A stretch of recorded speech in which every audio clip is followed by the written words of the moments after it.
Freshman year in 2014, and that was around the height of the Black Lives Matter movement, and it was an issue that I immediately got involved in because I'm a part of a community that doesn't feel safe around police, and because I saw no need for us to implement a sworn and armed police force on our campus. I never did, and so I quickly joined the student union, who is the organization that has been underlying this campaign since 2013, really informally since 2015. And this issue is like near and dear to my heart. This issue feels very personal to me at this point, especially since Jason Washington was murdered in 2018. I'd already worked on the campaign for a long time, and just seeing the result of the creation of the Armed Campus Police Force and seeing that a Black person was murdered on our campus when we had been fighting so hard for years became even more personal to me. And so I will continue to be here, even though I'm an alumni now. And what's your reaction? It's two-pronged. So I am feeling more positive than I have before, only in terms of the suggestion of policies around addressing housing system, mental health, and addiction.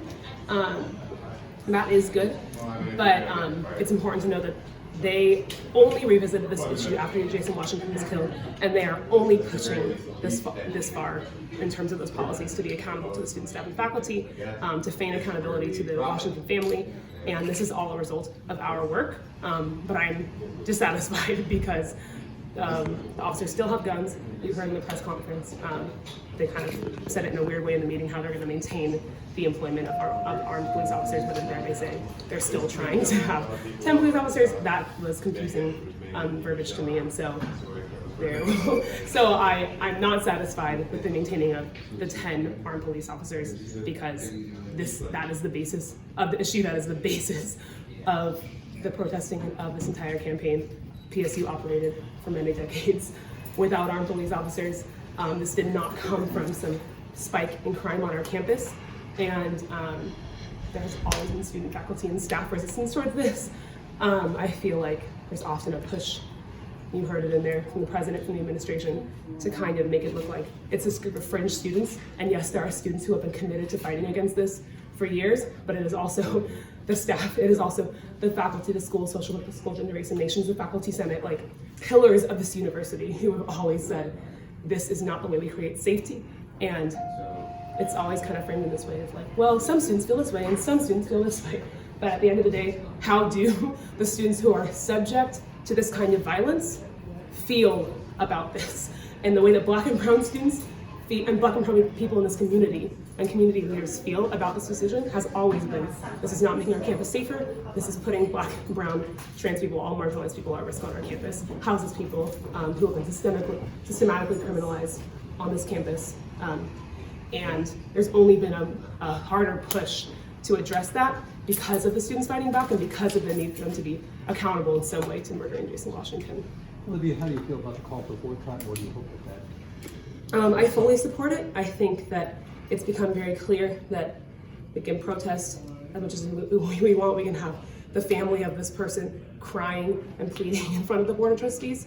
But the one thing that they care about the most is their bottom line, is how many students are here, is their retention. And if they feel like that's threatened, that to me is the sole thing that actually stands a chance at getting students what they want, at getting faculty and staff what they want, and making our community safe.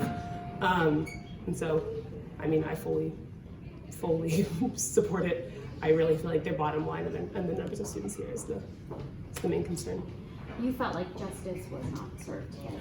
No, because to me, justice has to be centered on the people who experienced violence, people who experienced whatever the atrocity or the incident is, and the only people who have prioritized the Washington family are the people who have been fighting against an armed campus police force. The university has done nothing, to include the family of the person who died on this campus in their decision making.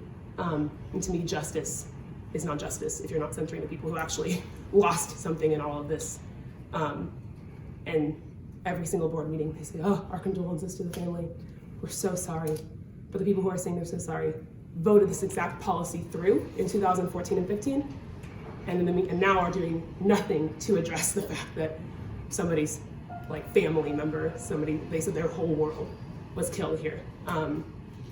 So that's absolutely not justice coming. Justice will first and foremost be when that family feels like this will not happen again on this campus, at least on PSU's watch. Thank you so much. Yeah, thank you.